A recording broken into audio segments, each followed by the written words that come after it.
Eamon, we talked about these friction points. I think if you any fair read of the exit polls can leave you with the pretty clear understanding that voters thought they were getting something great in a Trump economy. I just want to level set that a little bit with some facts. This is from the New York Times. When Trump took office in 2017, the U.S. economy was emerging from the grindingly slow recovery that followed the Great Recession.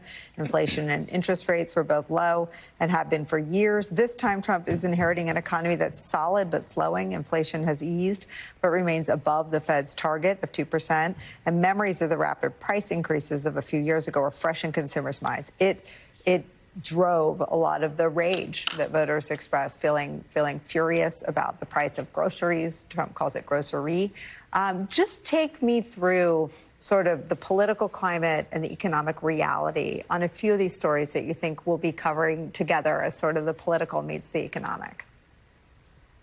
Yeah, look, I mean, I think if you look at the economy right now, on paper, a lot of things are really great about this economy, right? The stock market, except for the past 10 days, has really been on a tear. We've had a 10-day losing streak here, which is the longest since 1974. So this week hasn't been great, but the year has been great on the stock market. Unemployment is really in a good place. You know, if you look at inflation, it's come more under control than it was a couple of years ago.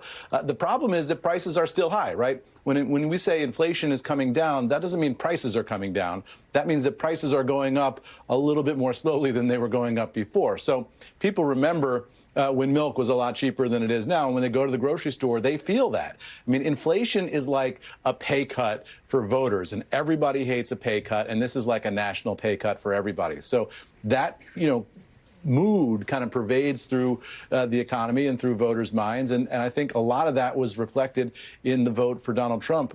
People said, look, here's a business guy. He's going to be able to fix that. The challenge that Trump is going to have is that a number of his signature ideas are things that economists will say will increase inflation. Mass deportations, economists will tell you, most economists will tell you, will increase inflation because you're going to lower the supply of a lot of things, particularly agricultural commodities, and that's going to raise the prices for foodstuffs, for example.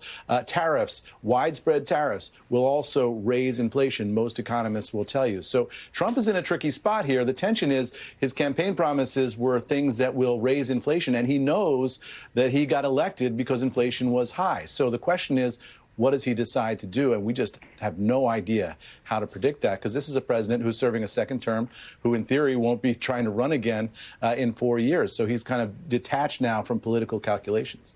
And he's already said that he is going to have a hard time making the price of anything go down.